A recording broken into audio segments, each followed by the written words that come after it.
I never figured a simple coat of paint on an old ranch gate would drag me into the biggest neighborhood war this dusty patch of Wyoming had ever seen. But looking back now, I guess I should have known better.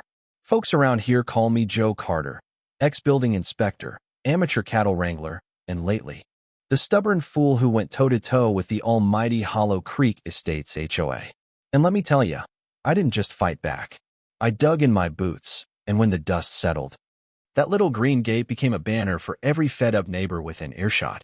It all kicked off last fall. After I'd finally quit my city job and moved back to this spread of prairie my granddad staked out back in 240 acres of sagebrush, barbed wire, and half-collapsed barns I'd been dreaming about fixing up ever since I was a boy. First thing I did? Repaint the old ranch gate, a plain 6-bar steel gate at the front gravel drive. Faded and squealing on its hinges like a sore mule. I picked pine green, matched the windbreak trees behind it, didn't think twice. But the next morning, there she was.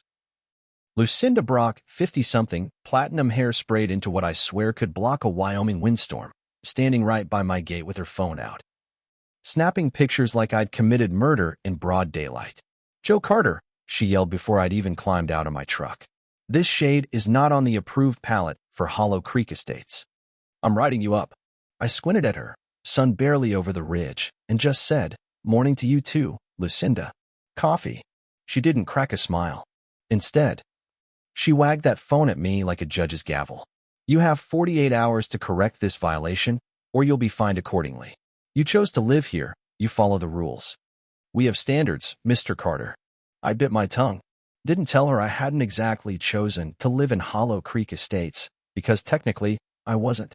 See, my land sits right behind the original subdivision, and Granddad never signed their covenant paperwork when the developers carved out those half-acre lots in the 80s. But Lucinda, bless her controlling heart, never let paperwork get in the way of feeling important. 2 days later, sure enough, a crisp envelope on my porch. $500 violation, non-compliant gate color. Now, I could have painted over it, sure. But something in me, maybe 15 years of chasing crooked contractors and cheating landlords in 3 different states, told me this was going to be bigger than a paint job. So instead, I made a fresh pot of coffee, installed a couple trail cameras along my fence line, and watched. Didn't take long. By day 5, Lucinda had a whole convoy, 3 board members in pastel polos with clipboards and 1 poor college kid with a fancy DSLR, tiptoeing around my pasture like they discovered buried treasure. I stood on the porch, mug in hand, and called out, "Y'all want sweet tea while you measure my gate? Or maybe a muffin?" I'll give him credit. They stayed polite, nodded, scribbled notes, whispered among themselves about possible jurisdiction issues, and tiptoed back to their cars when I offered a tour of my north pasture. Now, you'd think that would be the end of it. But no. See, Lucinda didn't just want my gate beige. She needed it beige. To her, that green gate was a crack in her perfect suburban dam. If one man ignored the rules, the whole dam might burst. People might plant sunflowers where only tulips were allowed, hang Christmas lights till March, let kids play stickball on the cul-de-sac after dusk. Anarchy. So, she turned up the heat. Next came her Facebook post, a glamour shot of my gate in dramatic sunset light, captioned, "One man's defiance threatens our property values. United we stand." Within an hour, 30 comments from folks who didn't know me from Adam, calling me selfish, a vandal, a bad neighbor. I took screenshots, made more coffee, and waited. By week's end, the fine jumped to $1,000 a day, plus administrative fees for prolonged noncompliance. She even called the local paint store, tried to block them from selling pine green to any address in Hollow Creek. But here's the thing. I'm a stubborn mule when I smell a fight worth having.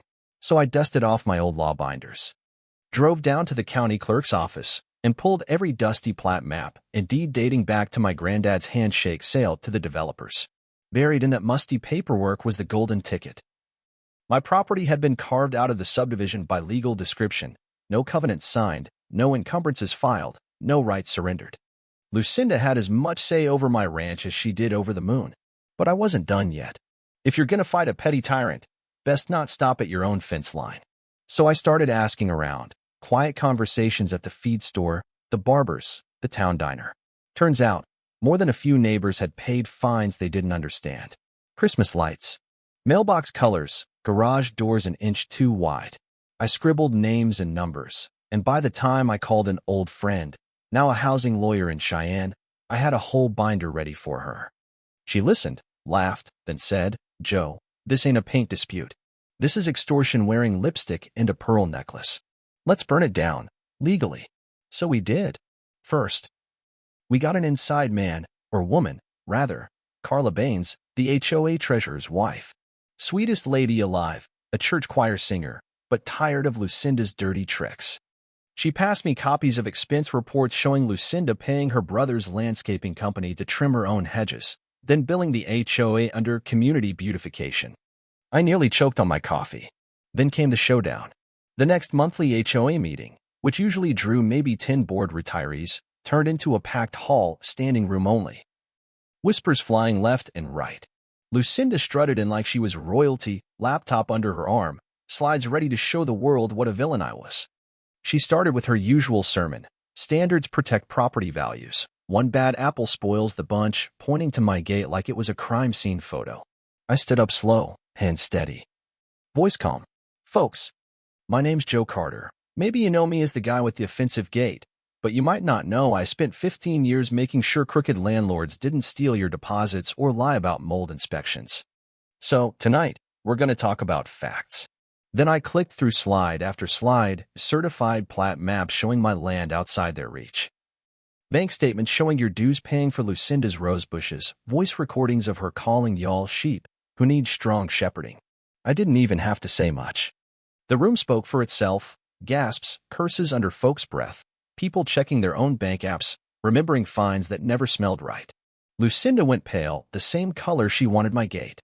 She sputtered, threatened lawsuits, waved her phone like she'd call the sheriff.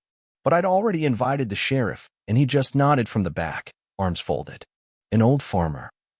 Bill Haney, fined 3 times for unapproved wind chimes, stood up and said, "I move to remove Lucinda Brock from this board, effective immediately." It took less than a minute. Hands shot up like prairie dogs at first thaw. Lucinda's face cracked. All that hairspray and smug certainty couldn't hold back the truth anymore. She gathered her folder, hissed, "This isn't over," and stormed out to the sound of her own high heels echoing off the cheap tile floor. In the months since, well, Hollow Creek has found its soul again. That green gate still swings wide every morning. Sometimes neighbors stop just to pat it like a friendly dog. The new board, led by Bill, runs everything transparent. Fines capped by state law, proper appeal hearings, open books. Folks spend more time planting veggies in our new community garden, which, funny enough, sits on 5 acres I donated from the North pasture. Me? I get more pie than I can eat and more gratitude than I deserve. Some neighbors joke I ought to run for county commissioner. I say no thanks. One political revolution's enough for this old cowboy. But if you drive past my place and see that pine green gate, no, it's more than paint. It's a reminder, one man's stubborn streak can topple a petty empire when neighbors stand together. And that sometimes, Justice wears muddy boots and a ball cap instead of a fancy tie. So, tell me, if you were in my boots, would you have painted over that gate or stood your ground too? Drop your thoughts below. Tell me your own HOA horror story if you've got one. And hey, don't forget to hit that like and share this tale with anyone who's ever felt bullied by folks who think they own your front yard.